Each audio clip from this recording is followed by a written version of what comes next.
Kao član Demokratske stranke izjavio da će podržati Sašu Jankovića, to nije još uvek odluka Demokratske stranke.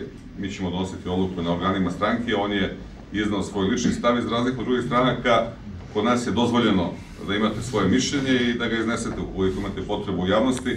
Ono što je neobično, to je što on nije iskoristio tu priliku da svoj stav iznese na glavnom odboru ili na poslaničkoj grupi, ali kažem, to je njegovo pravo i ukoliko je tako želeo da se obrati javnosti, s obzirom da je rekao da se više politikom ne bavi, to zaista nije obavezujući za stranku. Milica Ivanović, Blic, Beta, Jug Medija. Sve skupa. Da ne nabrajam, da. Da li razmišljate o tome šta se desilo, pa je posle 2012. došlo do marginalizacije opozicije? Šta se generalno u Srbiji desilo? Pa ne samo da razmišljam, nego imam odgovor na to pitanje. Znači, 2012. godine Demokratska stranka je dobila 22,4%.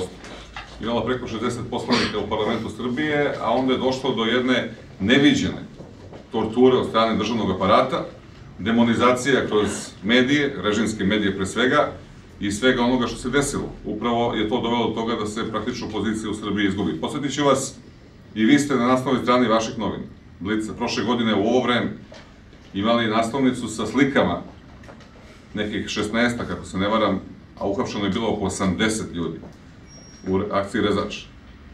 Nakon te akcije je opozicija u Srbiji još više klonula, a do dana današnjeg niko nije osuđen, niti procesuiran.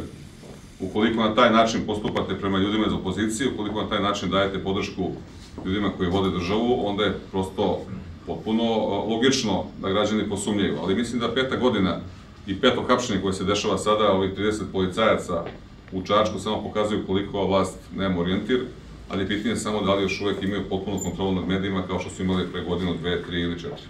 Da li imaju? Pa to mi vi recite. Kako je vaše mišljenje? Pa volio bih da čujem mišljenje vas kad sastavite svoj izveštaj, da li to prođe baš kao što ste ga napisali ili ne. Moj utisak je da još uvek, nažalost, i nije samo moj utisak, već utisak Evropske komisije, da su mediji u Srbiji pod velikom torturom, da sloboda medija praktično ne postoji, da postoji cenzura i ono što je još lošije, autocenzura, i nemam nikog dilemu da je to činjenično stanje.